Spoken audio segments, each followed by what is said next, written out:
Olá, eu sou do grupo 6, composto pelos alunos Danilo, Eduardo, Lucas e Michele, e iremos apresentar um trabalho sobre o coeficiente de restituição por análise de frame de vídeo para a disciplina de Métodos Experimentais em Engenharia, orientados pelo professor Dr. Júlio Carlos Teixeira. A partir da formulação para calcular o coeficiente de restituição e utilizando algumas manipulações algébricas, nós chegamos a uma fórmula utilizando o tempo ao invés da velocidade para fazer o cálculo do coeficiente de restituição. As colisões entre partículas é um dos tópicos mais relevantes para a compreensão das interações físicas que ocorrem no sistema dentro do campo de estudo da dinâmica de um sistema de partículas. As colisões ocorrem quando a interação entre duas partículas ou sistemas que se aproximam alteram seus movimentos e, consequentemente, trocam momento e energia. Isso significa que se diz que há colisão quando a aproximação entre partículas promove uma variação mensurável nos movimentos delas durante um curto espaço de tempo. Tanto em escala macroscópica quanto na atômica, os eventos de colisões são expressivos no nosso cotidiano. Alguns exemplos são o choque entre bolas em uma mesa de bilhar, o chute de um jogador em uma bola de futebol, acidentes entre veículos, o choque entre partículas elementares em aceleradores de partícula, o choque de nêutrons com núcleos atômicos em um reator nuclear e, para os fins deste experimento, o choque entre uma bola e uma mesa. No estudo de colisões, um conceito muito utilizado é o do coeficiente de restituição, simbolizado pela letra grega epsilon, que é uma grandeza adimensional, que indica o grau de elasticidade da colisão. Ele é determinado pela relação entre as velocidades dos corpos envolvidos imediatamente antes e após a colisão. Por meio dele, podemos compreender se houve conservação total ou parcial da energia cinética, ou até mesmo se ela foi totalmente dissipada.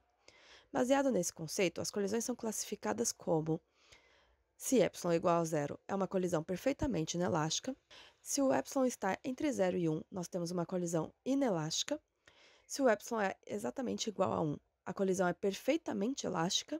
E se o ε é maior que 1, nós temos uma colisão superelástica. O coeficiente de restituição está associado à energia cinética dissipada durante os impactos sucessivos e pode ser calculado a partir da razão entre as velocidades depois e antes do impacto. Este experimento tem como objetivo o estudo da variação da energia cinética de uma bola em choque parcialmente elástico e a determinação do coeficiente de restituição mediante a escolha de uma técnica definida pelo grupo a partir de gravação em vídeo. Realizamos o experimento montando a base de granito e o cilindro graduado em 60 cm e pegando uma bolinha de ping-pong para soltar do topo do cilindro, na marca de 60 cm, sempre olhando de um mesmo ponto de vista. Posicionando o celular a aproximadamente 30 cm da base, realizamos a gravação de 4 vídeos para que eles fossem verificados no Adobe Premiere para calcular todo o tempo que a bolinha levava entre uma queda e outra. Após a realização da medição do tempo, utilizamos a fórmula a seguir para chegar no coeficiente de restituição da bolinha.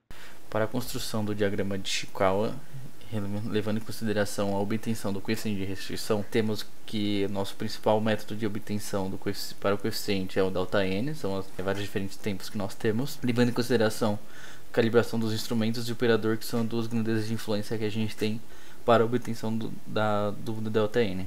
A partir disso, nós temos a repetição e reprodução para a obtenção do coeficiente, visto que nós medimos diversas vezes para obter a média e então obter um coeficiente de restrição médio. A seguir é apresentada a tabela de balanço de incertezas. Aqui a gente exemplificou, pegando uma das tabelas, a gente pegou a tabela 2, a gente fez 4 filmagens e obteve 4 tabelas, né? Qual foi o nosso raciocínio para obter o coeficiente de restituição? A gente fez ΔTn mais 1 sobre ΔTn. Então, por exemplo, a gente pegou ΔT2 sobre ΔT1 e ΔT3 sobre ΔT2. Ou seja, a gente obteve dois coeficientes de restituição para cada tabela, né? Totalizando 8 coeficientes de restituição, né? E no final a gente tomou a média desses valores para fazer a comparação posteriormente. Isso vai ser apresentado na conclusão, né? Aqui na tabela, as incertezas elas estão expandidas para um coeficiente de abrangência K igual a 2 e um intervalo de confiança de 95%. É importante lembrar também que, como a gente tomou a média dos valores, né, a repetitividade e a reprodutibilidade são grandezas de influência que vão impactar no coeficiente de restituição. Isso vai ser apresentado no próximo slide. Após a obtenção de todos os dados e incertezas, utilizando de todas as filmagens que nós obtivemos durante o experimento, conseguimos comparar todos os valores de medidas que obtivemos. Fazendo a comparação do Z-score, o nosso valor obtido foi de 0,51, o que mostra boa compatibilidade entre as medições.